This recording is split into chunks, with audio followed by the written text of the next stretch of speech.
자, 선생님이 또 문제 내보겠습니다. คุณครูจะถามคำถามนะคะ 자, 나는 마음속으로 몇 개의 죄를 지었을까요? เราได้สร้างบาปขึ้นมาหรือทำบาปขึ้นมาในจิตใจไปกี่ข้อแล้ว 앞줄 했고, 두 번째 줄 했고,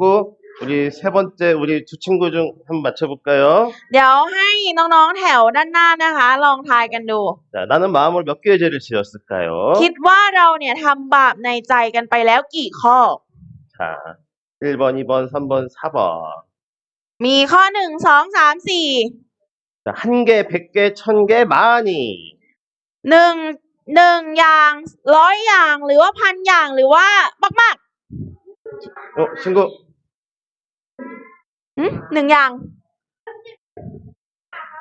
มากๆบ้านน่ะ 많아, บ้านอะไรวะ 1번. 1번. 정답. ถูกต้อง 다시 돌아오니까 거기까지 볼게요. 예. 자, 그렇다면은 그 옆에 친구 한번 이번에 맞춰줘요. 그 옆에 친구. ข้างๆเพื่อนข้างๆชื่อน้อง 그 친구 한번 ไท 맞춰줘요. ย 자, 그렇다면은 나는 이거 손발인가요? 입인가요? 이거 모르겠다. 입으로, 입, 말로 네, 입. 얼마나 많은 죄를 지었을까요? แล้วข้อต่อไป เราทำบาปด้วยปากไปแล้วกี่ข้อกี่ครั้ง 음, ตอบข้อเลย 두 번째 친구. 손 들고 아니. 한번 얘기해봐요. ลองยกมือตอบ두 번째 친구 아까. 예. เอาเพื่อนคนนี้ก่อน 정답은? น้องไทย 마, มาก 축하, 나오세요. มากมาออกมา 네. เก่งมาก 자, 문제 하나 더 있습니다. 그 문제 하나 우리 옆에 친구 맞춰볼까요? เดี๋ยวข้อต่อไป 어렵지 않아요. ไม่ยาก 자, 그렇다면 나는요, 이제 손과 발로 얼마나 많은 죄를 지었을까요? และถ้าอย่างนั้นต่อไปเราทำบาปด้วยมือและเท้าเนี่ยมากขนาดไหนแล้วคะตอบข้อ 정답은요? มากข้ออะไร 정답입니다. ข้อ1ถูกต้อง 자, 자, 우리가 잘 아는 내용들입니다. ก็เป็นเนื้อหาที่เด็กๆเข้าใจกันได้ดีมากๆค่ะ 우리가 성경을 통해서 죄가 있다는 것을 깨달은 거예요. พระคัมภีร์นะคะทำให้เรารู้ว่าเราเนี่ยมีบาปค่ะ 자, 그렇다면 이제 대신 이 죄를 위해서 죽어줄 제물이 필요해요. ดังนั้นเมื่อเรามีบาปเราจำเป็นที่จะต้องมีเครื่องบูชาที่จะต้องมาไถ่บาปให้เรา 이 제물은 사람이어야 돼요. และเครื่องไถ่บาปนั้นจะต้องเป็นมนุษย์ 그리고 나를 위해서 죽어줄 수 있는 마음이 있어야 돼요. 나를 위해 죽어줄 마음이 있어야 돼요. และผู้นั้นเนี่ยจะต้องมีจิตใจที่อยากจะตายแทนเรา 그리고 나를 위해 죽어줄 분은 죄가 없어야 돼요. และคนคนนั้นจะต้องไม่มีบาป 선생님 그런데요, 이 세상 모든 사람은요 죄가 있잖아요. แต่ว่าคุณครูคะทุกคนในโลกนี้ก็มีบาปกันทั้งนั้นนี่คะ 그러면 나 대신 죽어줄 사람은 누구일까요? และถ้าอย่างนั้นมันจะมีใครล่ะที่ตายแทนเราได้ 누굴까요? คิดว่าใครคะใครเอ่ย 누굴까요? ใครเอ่ย 뒤에 한번. 네. ข้างหลังค่ะตอบว่า 그래요. 한번 맞춰봐요. 자신 있게 맞춰봐요. 틀려도 괜찮아요. ผิดก็ไม่เป็นไรนะคะ ใครที่จะสามารถตายแทนเราได้ โดยที่ไม่มีบาปเลยในโลกใบนี้ ใครคะฮานานิม 하나님. 맞습니다. 하나님이 이 세상에 직접 오셨어요. 그분이 누구라고요? แล้วพระเจ้าที่เสด็จมายังโลกใบนี้ด้วยตัวของพระองค์เองคือใครคะเยซูนิม 정답입니다. ถูกต้อง 아주 잘했습니다. 네. 바로 그 제물은 예수님이에요. ก็คือพูดง่ายๆก็คือพระเยซูนั่นเองค่ะที่สามารถตายแทนเราได้หรือว่าสิ้นพระชนม์แทนเราได้นั่นเอง 자, 요한일서에 보면요. 예수님은요. 죄가 없으신 분이에요. ถ้าดูใน1 ยอห์นนะคะยอห์นมาจาก1 ยอห์นบทที่3ข้อที่5นะคะบอกไว้ว่าพระเยซูเนี่ยไม่มีบาปเลยค่ะ 그 예수님은 우리 죄를 없이 하려고 오셨다라고 기록이 되어 있습니다. ก็คือบันทึกไว้ว่าพระองค์เนี่ยเสด็จมาเพื่อกำจัดบาปของเราให้หมดไปและพระองค์ไม่มีบาปอยู่เลย 자, 그래서 이제 이 제물을 예수님께 죄를 예수님께 옮겨야 돼요. และดังนั้นนะคะบาปของเราเนี่ยก็จะถูกโยนหรือว่าย้ายไปยังพระเยซูนั่นเอง 자, 죄를 예수님께 옮겨야 됩니다. เรานะคะจะต้องย้ายบาปของเราไปไว้ที่พระเยซูค่ะ 근데 우리가 이 죄를 옮길 수가 없으니까요. แต่ว่าเราไม่มีความสามารถที่จะย้ายบาปของตัวเราเองไปไว้ที่พระเยซูได้ค่ะ 하나님께서 대신 이 죄를 옮겨 주셨어요. พระเจ้านะคะพระเจ้าพระยาเวห์เนี่ยก็เลยเป็นผู้ที่ทรงย้ายบาปของเราให้ค่ะ 자, 이 파란색 박스 같이 읽어볼까요? เรามาอ่านในกล่องสีฟ้าตรงนี้กันพร้อมกันนะคะ1 2 3พระเจ้าทรงยกโทษบาปของพวกเราเอง ด้วยพระองค์เอง 자, 하나님께서 나의 죄를 직접 예수님에게 옮기셨어요. พระเจ้านะคะเป็นผู้ที่ย้ายบาปของเราไปไว้ที่พระเยซูทั้งหมดค่ะ 이 우리 기도하는 친구의 죄를 하나님께서 직접 예수님께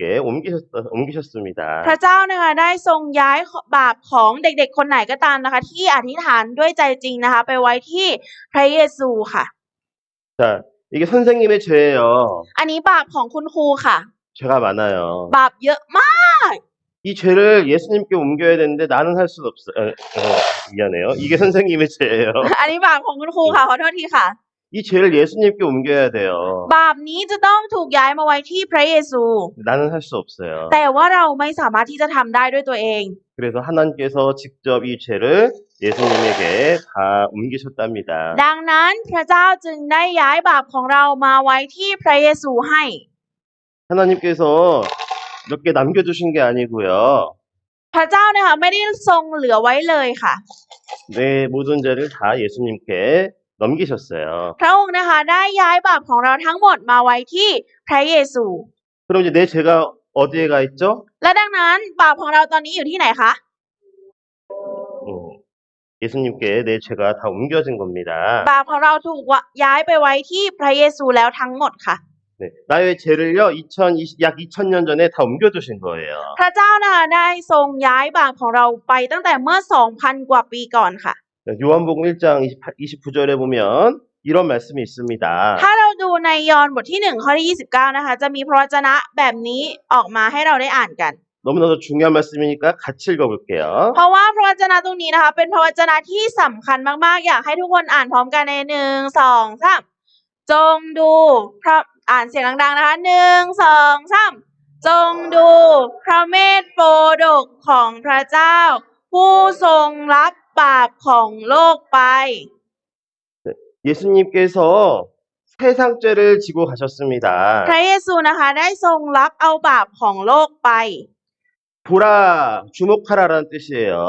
จงดูนะคะหมายถึงให้มองดูที่พระองค์ค่ะ 우리는 예수님을 주목해야 됩니다. เราต้องมองดูที่พระองค์หรือว่าจดจ่อโฟกัสไปที่พระองค์ค่ะ 예수님이 세상 죄를 짊어지고 가시는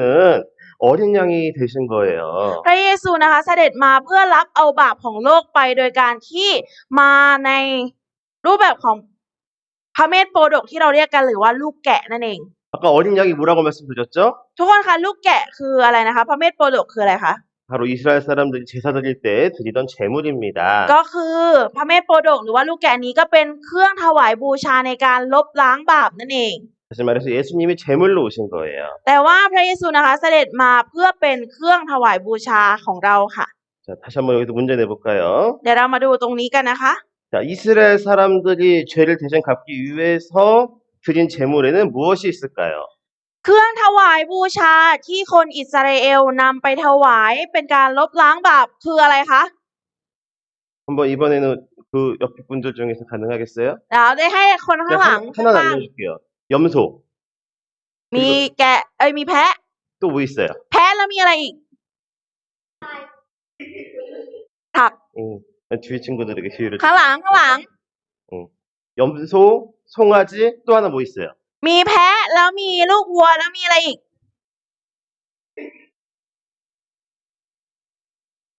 모르겠어요? มีอะไรคะ 아까 그림에서도 계속 나왔는데 ในรูปเมื่อกี้มีคุณครูได้เอารูปให้ดูที่เอามือไปวางบนหัวของตัวอะไรยาง 양, 네 ถูก 맞습니다. ต้องของแกะนะคะ 네. 마찬가지로 우리 세상 모든 사람을 위해서 주신 그 제물은 바로 예수님이었다라는 거예요. เช่นเดียวกันนะคะ เครื่องถวายบูชาสำหรับคนทั้งโลกนะคะ ก็คือพระเยซูคริสต์นั่นเองที่เสด็จมายังโลกใบนี้ 그래서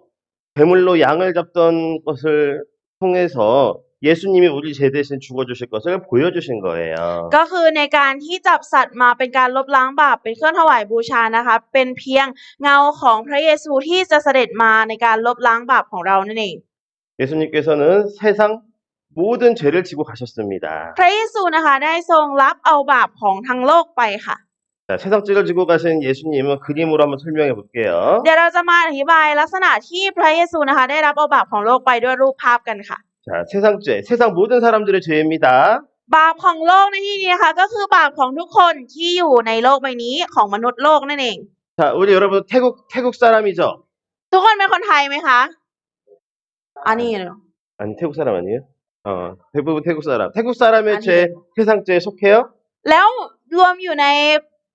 คนในโลกไหมคะ เป็นมนุษย์โลกไหมคะ 그렇죠. 여러분들 세상 속에 태국인이 있는 겁니다. ก็คือเราทุกคนนะคะถึงจะไม่ใช่คนไทยแล้วก็เป็นคนในโลกเราเป็นมนุษย์โลกนั่นเอง 그러면 한국 사람은요? แล้วถ้าอย่างนั้นคนเกาหลีล่ะคะ 한국 사람들도 세상 죄에 속하죠? คนเกาหลีก็เป็นคนในโลกนี้ไหมคะ 그래서 세상 죄는요, 예수님이 질문한 세상 죄는 바로 이 세상 모든 사람들의 죄예요. ดังนั้นนะคะพระเยซูเนี่ยเสด็จมาเพื่อที่จะรับเอาบาปของมนุษย์ที่อยู่ในโลกหรือว่าบาปของโลกเนี่ยไปค่ะ 미국 사람, 영국 사람, คนอเมริกาคนอังกฤษ 필리핀 사람, คนฟิลิป 말레이시아 ปินส์คน 사람 มาเลเซีย 다 이 세상 죄에 포함이 되는 거죠. บาปของทุกคนนะคะรวมอยู่ในบาปของโลกค่ะ 그리고 이 세상 죄는요, 과거부터 세상 끝까지 모든 사람의 죄도 포함이 됩니다. และบาปของโลกในที่นี้นะคะ เป็นบาปที่รวมตั้งแต่จุดเริ่มต้นไปจนถึงสุดท้ายนะคะ มนุษย์คนสุดท้ายที่จะเกิดมาในโลกค่ะ 세상에 태어났던 모든 사람은 다 이 세상 죄에 속하게 되는 거예요. บาปของโลกในที่นี้นะคะ ก็คือรวมบาปของคนทั้งโลกเนี่ยไม่ว่าใครก็ตามนะคะ ทุกคนเนี่ยรวมอยู่ในนั้นแล้วค่ะ 그러니까 이 세상 죄에 우리 친구들 죄가 속하죠? ดังนั้นบาปของเด็กๆทุกคนก็รวมอยู่ในบาปของโลกใช่ไหมคะ 그러면 우리 이렇게 읽어볼 수 있을 거예요. ดังนั้นเราก็เลยจะเอาคำนี้ไปแทนมันคือบาปของฉันนะเด็กๆมันคือบาปของฉันนะ 자, 한번 우리 이렇게 해서 한번 읽어볼까요? เดี๋ยวเรามาลองอ่านเอาคำว่าบาปของฉันไปแทนตรงนี้นะคะ เด็กๆ1 2 3จงดูพระเมธโปรดกของพระเจ้า ผู้ทรงรับบาปของฉันไป 나의 죄를 지고 가는 하나님의 어린 양이 바로 예수님입니다. ก็คือผู้ที่มารับเอาบาปของฉันหรือว่าของเราไปเนี่ยก็คือพระเยซูนั่นเอง 이렇게 나의 죄를 하나님께서 예수님에게 맡기셨다라는 거예요. พระเยซูนะคะได้รับเอาบาปของเราภาระบาปของเราทั้งหมดเนี่ยไปไว้ที่พระองค์ค่ะ 다시 한번 나의 죄를 하나님께서 예수님에게 맡기셨다. พระเจ้านะคะได้ย้ายบาปของเราเนี่ยไปไว้ที่พระเยซูนั่นเอง 자, 그래서 이제 내 죄가 예수님에게 다 옮겨진 것을 우리는 확인할 수 있습니다. ดังนั้นเราจึงสามารถพิสูจน์ได้ว่าพระเยซูเนี่ยได้รับเอาบาปของเราไปจริงหรือเปล่า 이제부터 정말 중요해요. ต่อไปนี้เป็นสิ่งที่สำคัญมากๆนะคะ 혹시 지금 이렇게 돌고 있는 친구 없어요? มีใครเป็นแบบนี้อยู่หรือเปล่านะ 깜짝 놀라서 깬 친구 없어요? มีใครเป็นแบบนี้ไหมนะตกใจหรือเปล่า 이제부터 정말 중요하니까 조금 더 힘을 냅시다. ดังนั้นนะคะพระวจนะต่อไปเป็นพระวจนะที่สำคัญมากๆอยากให้เด็กๆนะคะฮึบอีกนิดนึง 자, 이제 제물이 죽어야 돼요. ตอนนี้นะคะเครื่องถวายบูชาเนี่ยจะต้องตาย 그래서 예수님이 죽으셔야 됩니다. ดังนั้นนะคะก็ต้อง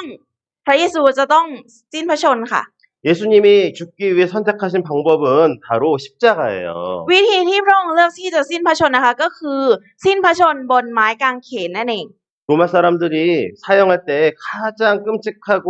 가장 고통스러운 방법이 십자가형이었습니다. การลงโทษที่หนักหนาสาหัสมากที่สุดนะคะโทษประหารที่น่ากลัวมากที่สุดสำหรับในยุคโรมันตอนนั้นนะคะคือการที่เอาไปตึงบนกางเขนนั่นเอง 예수님께서는 십자가에 못 박히시기 전에 채찍에 맞으셨어요. ก่อนที่พระองค์จะถูกตึงบนไม้กางเขนนะคะพระองค์ได้ทรงถูกเฆี่ยนตีด้วยแส้ค่ะ 이 채찍 끝에는요,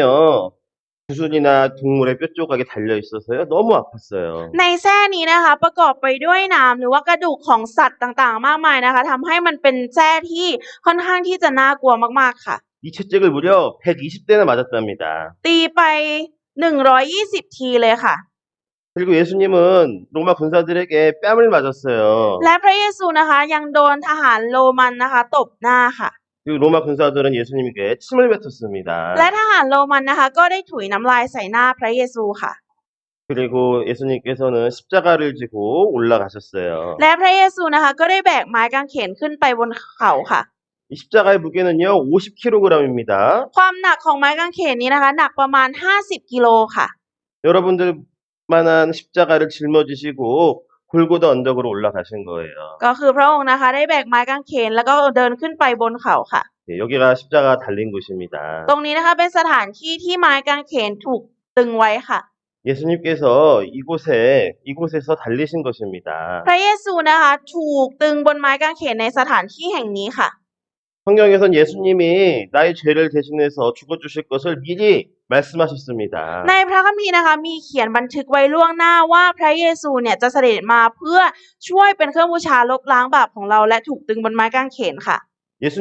예수님이 오시 700년 전에 예언하셨어요. เป็นการพยากรณ์ไว้ก่อนที่พระเยซูนะคะจะมาเกิดประมาณ700ปีค่ะ 예수님이 못에 박히는 것은 바로 우리 죄 때문이다라고 말씀하셨습니다. ก็คือมีบอกไว้ว่าที่พระองค์ถูกแทงหรือว่าบอบช้ำเนี่ยเป็นเพราะบาปของเรา 예수님이 채찍에 맞은 것은 누구 때문이다? บอกไว้ว่าพระองค์ถูกแทงเพราะใครคะ 우리 때문이다. 나เพราะเรา 때문이다. 그래서 여기 선생님 또 나로 바꿨어요. ในทีนี้นะคะคุณครูก็ได้เปลี่ยนคำนิดนึงค่ะ 그래서 나 때문에 예수님이 채찍에 맞으시고 못 박히셨다는 것을 하나님께서는 예수님 오시기 전에 미리 알려주신 거예요. การที่พระเยซูจะเสด็จมาเพื่อตายแทนได้รับความบอบช้ำหรือว่าตายแทนบาปของเรานะคะ มีการพยากรณ์ไว้มีการบันทึกไว้ล่วงหน้าแล้วค่ะ 무슨 뜻이냐면 예수님이요 능력이 없어서 십자가에 죽으신 게 아니라는 거예요. ถ้าถามว่าตรงนี้แปลว่าอะไรนะคะ ไม่ได้แปลว่าพระเยซูเนี่ยไม่มีฤทธานุภาพหรือว่าไม่มีพละกำลังที่จะหลุดออกจากไม้กางเขนได้นะคะ 예수님 분명히 그 능력을 다 보여주셨습니다. พระเยซูเนี่ยได้สำแดงฤทธานุภาพหรือว่าอำนาจเนี่ยให้เห็นแล้ว 그런데 여러분의 죄 때문에 예수님의 손에 못이 박힌 거예요. แต่ว่าเราทุกคนก็ยังทำบาปด้วยมือของเราอยู่ 여러분의 죄 때문에 예수님 발에 못이 박힌 거예요. ที่เราทำบาปด้วยมือพระองค์ก็ทรงถูกตอกตะปูที่มือทำบาปที่เท้าด้วยเท้าก็ทรงถูกตอกตะปูที่เท้าค่ะ 여러분들이 머릿속에 생각으로 지은 죄 때문에 예수님의 머리에 가시멜리가 씌워진 거라고요. หรือแม้กระทั่งบาปที่เราคิดในหัวเนี่ยพระเยซูก็ทรงถูกเอาหนามมงกุฎหนามเนี่ยค่ะมาสวมใส่ที่ศีรษะทำให้เลือดออกค่ะ 더러워진 여러분들의 마음 때문에 예수님의 가슴에 창이 박혔어요. และเพราะบาปที่เราสร้างขึ้นมาด้วยจิตใจนะคะ บาปที่สกปรกเนี่ยมัน 이렇게, ทำให้พระเยซูถูกแทงสี่ข้างค่ะ 이렇게 예수님께서는 친히 그 십자가에 달리셔서 우리를 위해서 죽어주셨다라는 겁니다. และสุดท้ายนะคะพระเยซูก็ถูกตึงบนไม้กางเขนและสิ้นพระชนม์เพื่อบาปของเราค่ะ 같이 한번 읽어볼까요? เรามาอ่านตรงนี้พร้อมกันนะคะ1 2 3ในพระกายของพระองค์ที่ต้นไม้นั้น เพื่อว่าเราจะตายต่อบาปได้ 네. 예수님은 죄가 없으신 분인데 우리 대신에 십자가에서의 고통을 받으셨다라는 것입니다. ก็คือพระเยซูนะคะเป็นผู้ที่ทรงไม่มีบาปนะคะ แต่พระองค์เนี่ยมาเพื่อสิ้นพระชนม์แทนเราค่ะ 그리고 예수님이 십자가에 죽으시기 전에 이렇게 말씀하셨어요. ก่อนที่พระเยซูจะสิ้นพระชนม์นะคะ พระองค์ได้ตรัสแบบนี้ค่ะว่า 다 이루었다. สำเร็จแล้ว 한번 따라해볼까요? 다 พูด 이루었다. ตามนะคะสำเร็จแล้ว 예수님이 십자가에 죽으시면서 다 끝냈다라고 말씀하신 거예요. ก็คือคำนี้นะคะ แปลว่าทุกอย่างเนี่ยเสร็จสิ้นหมดแล้วทุกอย่างสำเร็จแล้วค่ะ 예수님 우리 죄를 없이 하기 위해서 오셨던 분이기 때문에 그 일을 다 끝냈다고 알려주시는 겁니다. ก็คือกำลังบอกว่าการที่พระเยซูเสด็จมาเพื่อลบล้างบาปให้เราเนี่ยทุกสิ่งทุกอย่างได้สำเร็จลงแล้วค่ะ 이렇게 십자가에서 얼마나 고통스러우셨을까요? ทุกคนคิดว่าการที่ถูกตึงบนไม้กางเขนเนี่ยมันจะเจ็บปวดทุกข์ทรมานมากแค่ไหนคะ 그런데 그 고통 속에서도 예수님은요 힘을 내어서 얘기하신 거예요. แต่ว่าท่ามกลางความรู้สึกเจ็บปวดทุกข์ทรมานนั้นนะคะ พระเยซูก็ได้ตรัสออกมาค่ะว่า 다 이루었다. สำเร็จแล้ว 여러분들에게 알려주시는 거예요. เป็นการบอกให้กับเด็กๆทุกคนได้รู้ค่ะ 예수님께서 직접 이 땅에 오신 목적을 다 이루었다라고 여러분들에게 알려주신 겁니다.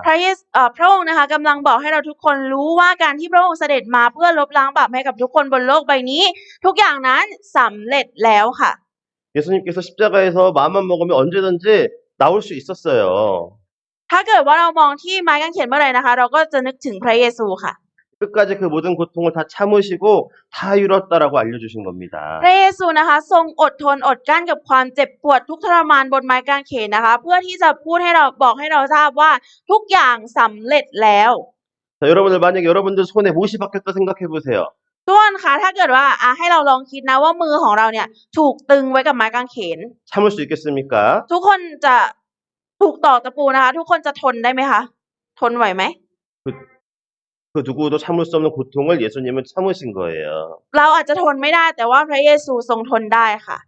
자, 우리 여기 글씨 한번 같이 읽어볼까요? เรามาอ่านตรงนี้ด้วยกันนะคะ1 2 3พระเยซูเจ้าได้ทำทุกสิ่งเพื่อพวกเราทรงรับการพิพากษาแทนเราและสิ้นพระชนม์แล้ว 우리 대신 예수님이 심판을 받으셨습니다. พระเยซูนะคะได้รับการพิพากษาแทนเรา 아까 말씀드린 대로 예수님께서 십자가에서 고통을 참으신 이유가 있습니다. อย่างที่บอกไว้ว่าเมื่อสักครู่นะคะทำไมพระเยซูเนี่ยจะต้องทรงทนทุกข์หรือว่าอดทนต่อความทุกข์บนไม้กางเขนนะคะ เหตุผลคืออะไร 바로 우리를 사랑하시기 때문입니다. เหตุผลนั้นนะคะก็คือพระองค์ทรงรักเราค่ะ 예수님께서 십자가에서 고통받으셨지만 고통 속에서 기뻐하셨어요. พระเยซูนะคะทรงทนรับความทุกข์ทรมานบนไม้กางเขนนั้น เพื่อเราแต่พระองค์ก็ยังทรงยินดีค่ะ 그 고통을 참을 수 있었던 이유는 바로 사랑이었습니다. เหตุผลที่พระองค์ทรงทนทุกข์ทรมานได้นะคะ ก็เป็นเพราะความรักค่ะ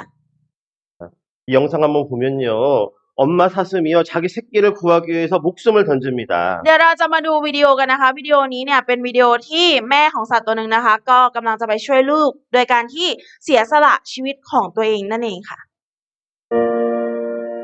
여기 헤엄치는 사슴이 새끼 사슴입니다.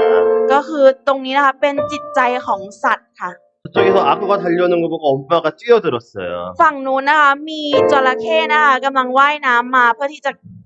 กัดลูกแต่ว่าพ่อเนี่ยได้วิ่งมาสกัดไว้นะคะ 엄마는 자기 새끼를 살리려고 필사적으로 빠르게 달려왔어요. ก็คืออันนี้ตัวนี้เป็นแม่นะคะ วิ่งมาด้วยความเร็วเพื่อที่จะมาปกป้องลูกไว้ค่ะ 사슴에게 자신이 잡아먹을 줄 알면서도 엄마는 그 자리를 지키고 있었습니다. ก็คือจิตใจของแม่รู้ดีอยู่แล้วว่าลูกเนี่ยจะโดนกิน และถ้าเข้าไปช่วยตัวเองก็จะตาย แต่ว่าแม่ก็ยังเข้าไปช่วยอยู่ดีค่ะ 마지막까지 자신의 새끼에게 눈을 떼지 않았어요. 자신의 아이에게 눈을 떼지 않았어요. แต่ว่าสุดท้ายนะคะ ลูกเนี่ยก็ไม่โดนกินค่ะ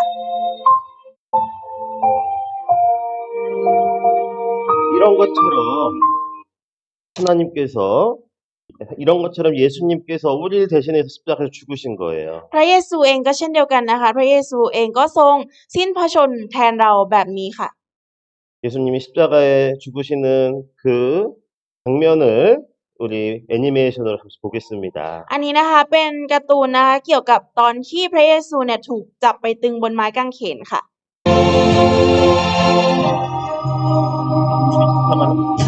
ตรงนี้นะคะพระเยซูกำลังโดนจับไปค่ะ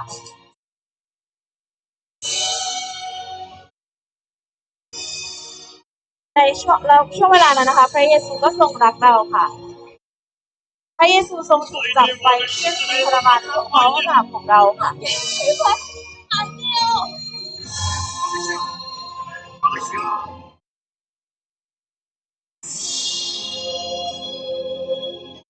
십자가를 지고 들고 나가는 พระเยซูนะคะถูกให้สั่งให้ลากไม้กางเขนขึ้นไปบนเขามะกอกเทศค่ะ ขออภัยค่ะเขาโกธาค่ะ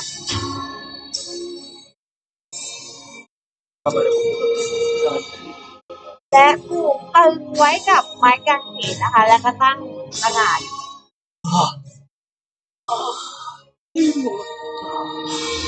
다 이루었다라고 죽기 전에 마지막 힘을 내어 말씀하셨습니다. และก่อนที่พระองค์จะสิ้นพระชนม์นะคะพระองค์ได้รวบรวมพลังเพื่อสุดท้ายในการที่พูดออกมาว่า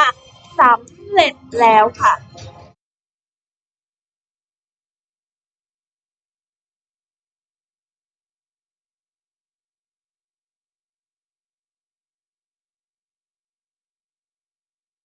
이렇게 예수님께서 우리를 대신 죽으심으로 우리를 얼마나 사랑하시는지를 우리에게 보여주셨어요. ก็คือกำลังจะบอกให้เรารู้ว่าการที่พระองค์ทรงทำแบบนี้พระองค์ทรงรักเรามากมายขนาดไหนค่ะ 말씀 로마서 5장 8절에 보면 예수님께서 우리를 위하여 죽으심으로 자기의 사랑을 확증하셨다 말씀하셨습니다. ในโรมนะคะบทที่ 5 ถ้าเราดูในข้อนี้เนี่ยเราจะเห็นว่าการที่พระองค์สิ้นพระชนม์เพื่อเราเนี่ยนั่นคือความรักของพระองค์นะคะ 에베소서 2장에 보면 우리를 사랑하신 그 큰 사랑으로 우리를 대신해서 죽어주셨다 말씀하신 거예요. และถ้าเราดูในเอเฟซัสบทที่ 2 ข้อที่ 4 นะคะจะบอกไว้ว่าโดยความรักอันใหญ่หลวงของพระองค์ 예수님의 사랑은 놀랍습니다. ความรักของพระเยซูนะคะเป็นสิ่งที่น่าอัศจรรย์มากๆค่ะ 나를 위해서 죽어주신 그 예수님 때문에 우리 죄가 해결된 거예요. ด้วยการที่พระเยซูทรงสิ้นพระชนม์แทนเรานะคะทำให้บาปของเราเนี่ยได้รับการแก้ไขหรือว่าได้รับการลบล้างนั่นเอง 자, 문제 내볼게요. เดี๋ยวจะถามคำถามนะคะ 아까 양이나 염소의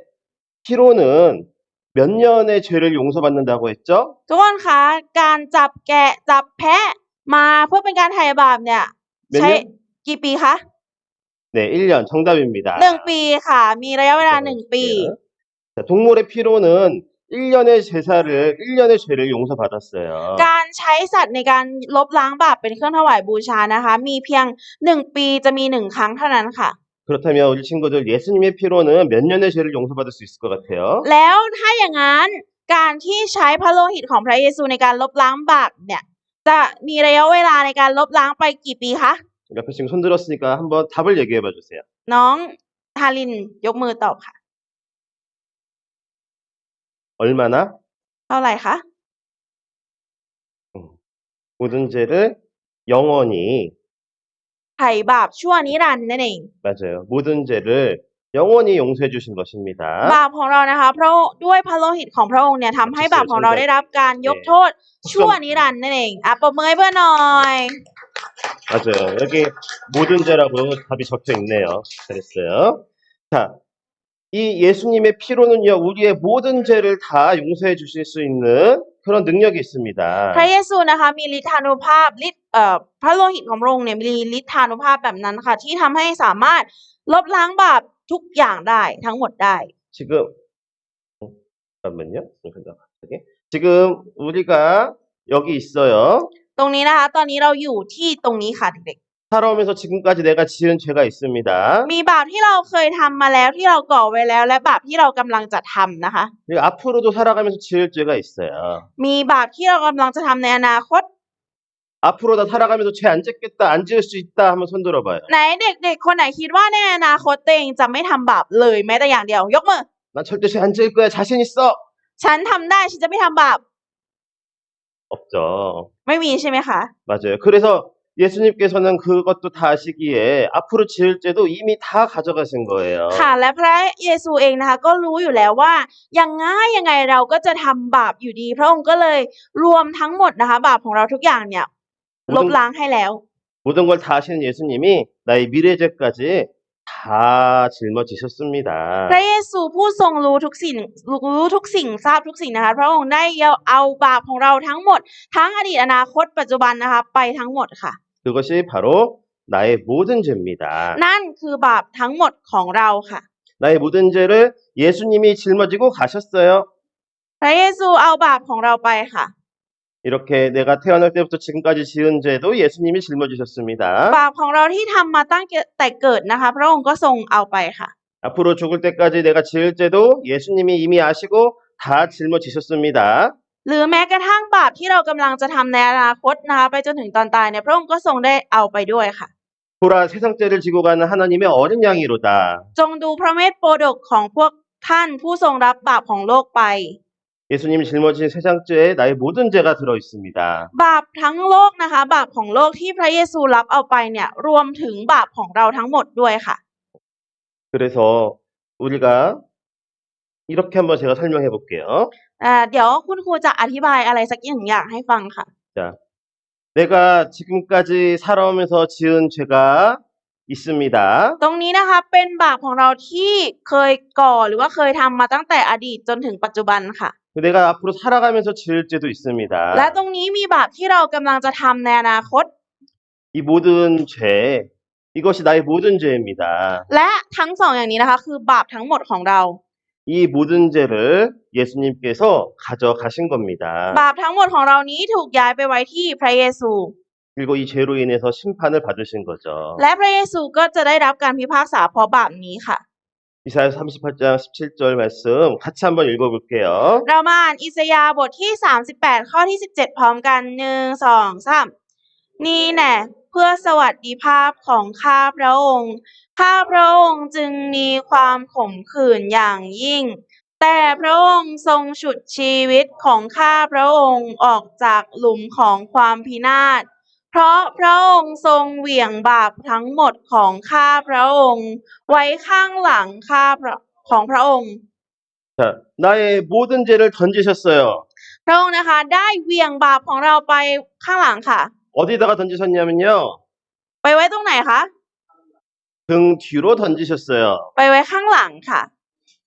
나의 지금까지 지으며 지은 죄, 앞으로 지은 죄, 모든 죄를 등 뒤로 던지셨어요. บาปทั้งหมดนะคะที่เราทำมาตั้งแต่ในอดีตมาจนถึงปัจจุบันรวมทั้งบาปที่เราจะทำตอนนี้ไปถึงอนาคตนะคะ ทั้งหมดนี้บาปทั้งหมดของเราพระองค์ได้ทรงเหวี่ยงไปไว้ข้างหลังค่ะ 자, 그러니까 죄가 없는 겁니다. ถ้าอย่างนั้นตอนนี้เราก็เลยไม่มีบาปแล้ว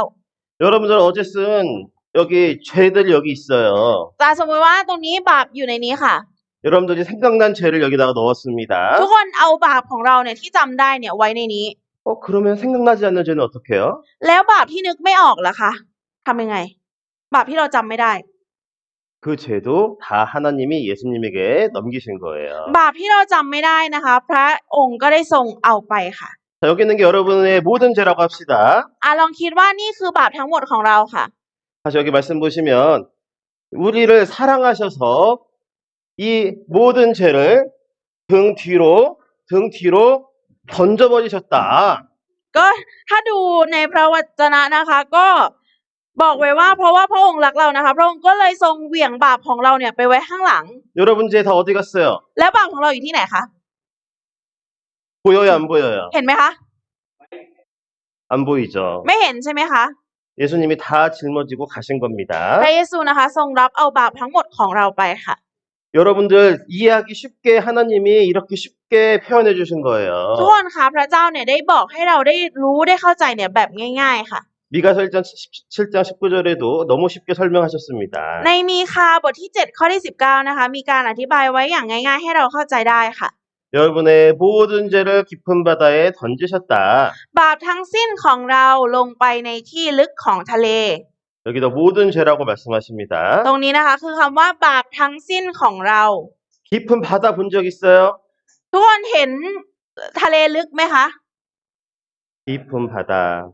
바다는 정말 깊어요. ทะเลนะคะมันลึกมากๆค่ะ 우리의 죄를 깊은 바다에 던지신 거예요. บาปของเราถูกโยนลงไปยังก้นบึ้งของทะเลค่ะ 찾을 수 있어요, 없어요? ทุกคนคิดว่ามันจะหาเจอไหมคะ 찾을 수 없다라는 거예요. ไม่เจอค่ะ 이렇게 여러분들이 죄가 해결됐다는 것을 하나님이 쉽게 알려주세요. พระเจ้านะคะกำลังบอกเราว่าวิธีการของพระองค์นะคะเป็นวิธีการที่ง่ายมากๆค่ะ 자, 이건 너무나도 중요한 성경 말씀이니까 같이 읽어봅시다. ก็เพราะว่าเราเรียนมานะคะพระวจนะนี้เป็นพระวจนะที่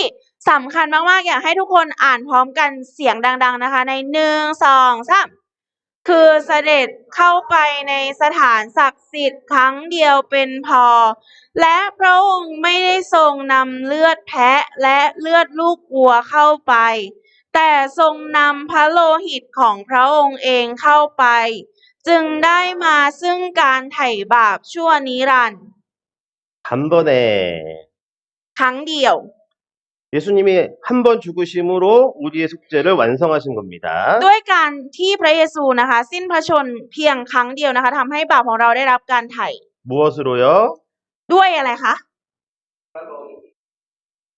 ด้วยอะไรเอ่ย 예수님의 피로요. ด้วยพระโลหิตของพระเยซู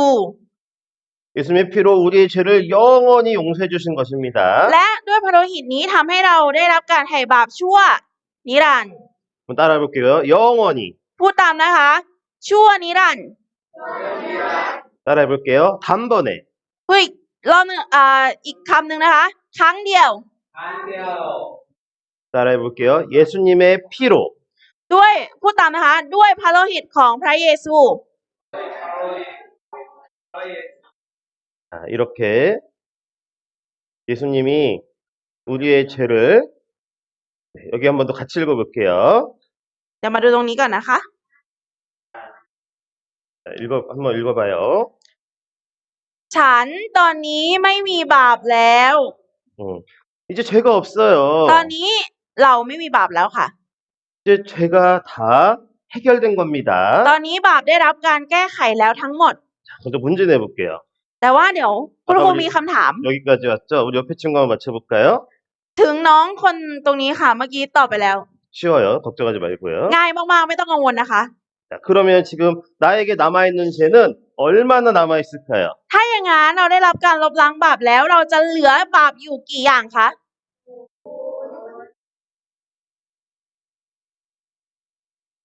4번. 4번. 네, 정답입니다. 뒤에. 네. เก่งมา 박수 한번 ก 주세요. 우리 죄는 다 해결되었습니다. ตอนนี้นะคะบาปของเราได้รับการแก้ไขแล้วทั้งหมดค่ะ 죄가 없으니까요. 나는 이제 지옥 가요? 천국 가요? ดังนั้นถ้าตอนนี้เราไม่มีบาปแล้วเราจะต้องไปที่ไหนคะ ระหว่างสวรรค์หรือว่านรกคะ 예, 이제 죄가 없으니까 천국에 갈 수 있는 거예요. ใช่ค่ะ เพราะว่าตอนนี้เราไม่มีบาปแล้วดังนั้นเราจึงสามารถไปสวรรค์ได้ 자, 이번에도 한번 문제 내보겠습니다. 이번에 맞춰볼 친구 한번 옆에도 한번 해볼까요? เดี๋ยวเราจะมาจับ 네, 저기 คู่ 옆에 กัน 해주세요. ใครอยากท 우리 한번 여기 선을 그어주세요. 우리 뒤에 친구. ำเพื่อนให้เพื่อนข้างหลังลองมาทำดู 자, 연필은요 무엇으로 깨끗하게 지우죠? ดินสอใช้อะไรลบคะ 맞아요. 그러면은 볼펜으로 쓴 것은 무엇을 깨끗하게 지우죠? แล้วสิ่งที่ใช้ปากกาในการเขียนใช้อะไรลบเอ่ย ไฮท์ 그래요. 그런 게 ลิควิด 있어요. ใช่ไหม 네, 벽에 있는 낙서는 무엇으로 깨끗하게 지우죠? แล้วผนังอะค่ะที่มีการขีดเขียนเราใช้อะไรลบคะ สีน้ำมันเพนท์ 페인트. 자, 우리 아까 나의 죄는 무엇으로 깨끗하게 지우죠? แล้วบาปของเราลบล้างด้วยอะไรคะ เลือด 아이고, 피. 끝났구나. 네, 피 정답입니다. 박수 ถูก 주세요. ต้องค่ะ เก่งมาก 예수님의 피로 우리를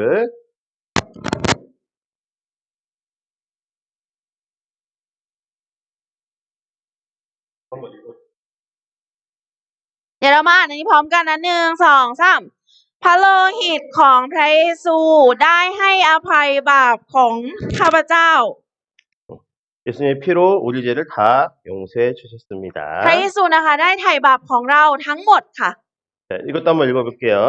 เดี๋ยวเราจะมาอ่านอันนี้อีกรอบนึงค่ะ พระโลหิตของพระเยซูได้ปกคลุมบาปทั้งปวงของข้าพเจ้า 이제 쉽게 하나 또 설명해 보겠습니다. เดี๋ยวเราจะมาอธิบายให้ฟังง่ายๆอีกสักหนึ่งรอบค่ะ 네, 하나님께서는요, 하나님 자신을 위해서 우리의 죄를 깨끗하게 지웠다라고 말씀하셨어요. พระเจ้านะคะพระเยซูได้ตรัสเองว่าพระองค์เนี่ยคือผู้ที่จะทำให้เราเนี่ยสามารถสะอาดและบริสุทธิ์ได้ค่ะ 자, 이렇게 벽에 더럽게 낙서가 되어 있는 것을요, 깨끗이 지우는 것처럼요, 깨끗이 지웠습니다. เช่นเดียวกันกับที่การมีผนังนะคะที่มันสกปรกนะคะก็มีการลบล้างหรือว่าทำให้มันสะอาดนั่นเองค่ะ 마찬가지로 우리의 죄를 예수님의 피로 깨끗하게 덮은 거예요. เช่นเดียวกันบาปของเราก็ได้รับการลบล้างด้วยพระโลหิตของพระเยซูค่ะ 자, 여기 죄라는 것이 보이죠? ทุกคนเห็นบาปของตัวเองไหมคะ 밥밥밥밥밥밥밥밥밥밥 보이죠? เห็นบาปไหมคะ 예수님의 피로 덮었습니다. พระเยซูนะคะได้นำเลือดหรือว่าพระโลหิตของพระองค์เนี่ยมาทาไว้ค่ะ 자, 보여요? 밥 보여요? 죄 보여요? เห็นบาปไหมเอ่ยไม่เห็น 안 보여요. ไม่เห็นค่ะ 나의 죄를 50%만 덮어주셨을까요? ทุกคนคิดว่าบาปของเราได้รับการลบไปแค่ 50% หรือเปล่าคะ 아니에요. ไม่ใช่ค่ะ 그렇다면 90%만 덮어주셨을까요? และถ้าอย่างนั้น 90% หรือเปล่า 아니에요. ไม่ใช่ค่ะ 그러면요 99.9%만 해결해 줬을까요? หรือว่า 99.99% คะ 맞아요. 아니에요. 100% 완벽하게 우리의 죄를 다 덮어주셨습니다. พระองค์นะคะได้แก้ไขบาปของเราถึง 100% เลยค่ะ 자, 이번에도 문제 내볼 건데요. 이번에는 우리 그 뒤에 어디 누구 맞춰볼까? 나 한번 해보고 싶다. ใครอยากท 이쪽에 안에 ำ 보이는 분 중에서 ด้านหลังนะคะถ้ามีใครอยากตอบ 우리 여기 선생님 옆에 있는 친구 한번 해볼까요? เพื่อนที่อยู่ข้างคุณครูค่ะ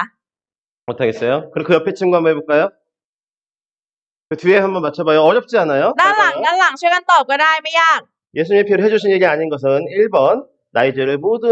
영원히 용서해 주셨어요. 2번 나의 모든 죄를 영원히 깨끗게 하셨어요. 3번 나의 지금까지 지은 죄만 깨끗게 해주셨어요. คำถามนะคะ สิ่งที่พระเยซูทรงทำด้วยโลหิตของพระองค์เนี่ยอันไหนไม่ถูกต้องนะคะ ไม่ใช่สิ่งที่เลือดของพระเยซูทรงทำนะคะช้อยข้อแรกคือ พระองค์ทรงอภัยบาปทั้งหมดของเราชั่วนิรันดร์ 2. พระองค์ทรงชำระบาปทั้งหมดของเราชั่วนิรันดร์ พระองค์ทรงทำให้บาปของเราเนี่ยสะอาดไปชั่วนิรันดร์ 3. บาปของเรามาจนถึงตอนเนี้ยค่ะ แค่ตอนนั้นเนี่ยมันหายไป บาปที่เราทำมาตั้งแต่อดีตจนถึงตอนเนี้ย ถึงแค่ตอนนั้นมันได้ถูกลบไปแค่นั้น อันไหนถูก 몇 번일 것 같아요? อันไหนคะ 3 3. 오, 정답. 잘하셨어요. 박수 주세요. เก่งมาก 끝나고 받아요, 그러면. 끝나고. เดี๋ยวจบแล้วค่อยมาเอารางวัลก็ได้ค่ะ 잘하셨습니다. 맞아요. ถูกต้องค่ะ 나의 모든 죄를 영원히 용서해 주신 거예요. พระองค์นะคะถูกขออภัยค่ะ พระองค์นะคะได้ให้อภัยบาปของเราชั่วนิรันดร์หรือว่ายกโทษบาปชั่วนิรันดร์นั่นเอง 자, 그래서요, 하나님께서 우리에게 돌아오라라고 말씀하십니다.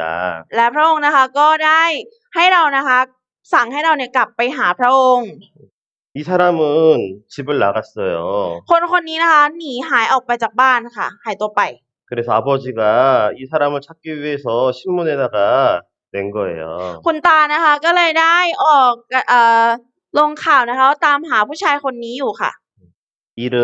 키, 몸무게까지 자세하게 신문에다가 알려줬어요. ก็คือลงหนังสือพิมพ์ประกาศชื่อส่วนสูง หรือว่ารายละเอียดเกี่ยวกับตัวเขาต่างๆ อย่างชัดเจนค่ะ 아버지가 위독하시니까 빨리 돌아오라고 하는 거예요. ก็คือการที่ทำอย่างนี้นะคะคือคุณปู่เนี่ยอยากให้รีบๆกลับมาบ้านค่ะ 그 아들이 그 기사를 봤어요. 그럼 이 아들은 어떻게 해야 돼요? แล้วถ้าลูกชายเห็นแล้วลูกชายจะทำไงคะเห็นป้ายประกาศนี้จะต้องทำไง 돌아가야겠죠. ต้องกลับมาหาคุณตาใช่ไหมคะ 마찬가지로 한번 볼게요. เช่นเดียวกันดูคนนี้ 저예요. อันนี้คุณครูค่ะ 네. 저 이름 김병섭. ชื่อของคุณครูคือคิมยองสอบ 키 비밀. 몸무게 비밀. ความสูงน้ำหนักเป็นความลับ 하나님이 저를 찾고 계셨었어요. พระเจ้าเนี่ยกำลังตามหาคุณครูอยู่ 너희 모든 죄를 용서했으니 어서 돌아오렴 하고 말씀하신 거예요. 네. 너희 모든 죄를 용서했으니 어서 돌아오렴 하고 말씀하셨어요. พระเจ้านะคะได้ตรัสว่าพระองค์เนี่ยได้ให้อภัยบาปของเราไปแล้วทั้งหมดดังนั้นจงกลับมาหาเราเถิด 자, 한번 같이 한번 읽어볼까요? เดี๋ยวเราจะมาอ่านพร้อมกันนะคะ1 2 3 เราได้ลบล้างการทรยศของเจ้าเสียเหมือนเมฆและลบล้างบาปของเจ้าเหมือนหมอกจงกลับมาหาเรา และเพราะเราได้ไถ่เจ้าแล้ว 네, 돌아오라라고 말씀하고 계시죠? พระองค์ได้บอกเราว่ายังไงคะ ให้เรากลับไปหาพระองค์ใช่ไหมเอ่ย 그래서 우리가 하나님께 돌아가는 것이 바로 믿음입니다. ดังนั้นนะคะการที่เรากลับไปหาพระองค์แปลว่าความเชื่อนั่นเอง 요 영상 하나 보고 이제 마무리할게요. เดี๋ยวเรามาดูวิดีโอสักหนึ่งวิดีโอนะคะ แล้วเราจะมาสรุปกัน 우리 신나게 따라해 봅시다. อยากให้ทุกคนทำตามนะคะ 그 전에 가사를 보여줘야겠다. 그 전에 가사를 먼저 보여줄게요. เดี๋ยวจะเอาเนื้อเพลงให้ดูก่อนว่ามันแปลว่าอะไรนะ 자, 천국에는요, 돈으로도 못 간대요. ก็คือถึงแม้จะมีเงินก็ไปสวรรค์ไม่ได้ 천국은 힘으로도 못 간대요. ก็คือมีเงินนะคะ ไม่สามารถไปสวรรค์ได้ 천국은 지위가 높아도 못 가요. 천국은 직업이 좋거나 머리가 좋아도 못 가요. คือสวรรค์นะคะ ไม่ใช่ว่าเรามีหน้าที่การงานที่ดี หรือว่าเรามีฐานะที่ดีเราถึงจะสามารถขึ้นไปได้ไม่ใช่แบบนั้นค่ะ 천국은 잘생기거나 이뻐도 못 가요. หรือว่าเราอาจจะหน้าตาดีเราอาจจะสวยอาจจะหล่อแต่ว่าสิ่งนี้ไม่ได้ทำให้เราขึ้นสวรรค์ได้ค่ะ 네, 천국은 착해도 못 가요. และการที่เราทำความดีก็ไม่สามารถทำให้เราขึ้นสวรรค์ได้ค่ะ 천국은 믿음으로 가는 거예요. การขึ้นสวรรค์ได้นะคะ มีเพียงความเชื่อเท่านั้นที่จะพาเราขึ้นไปได้ 자, 한번 같이 이 가사 생각하면서 따라합시다. เรามาร้องตามเพลงนี้กันนะคะ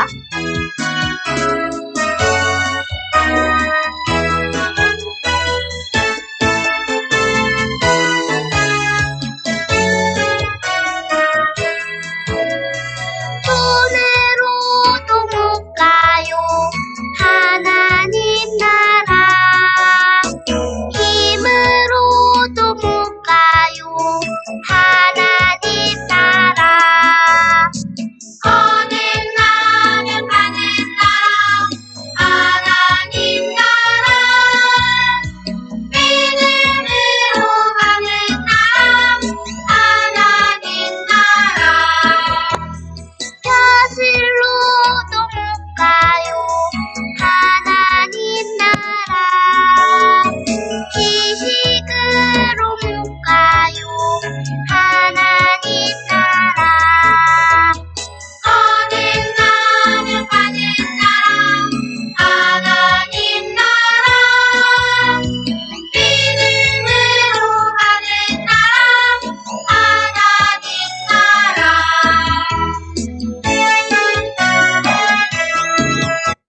여기까지 하겠습니다. 자, 우리 친구들 이제 마무리할게요. เดี๋ยวเรามาสรุปกันนะคะ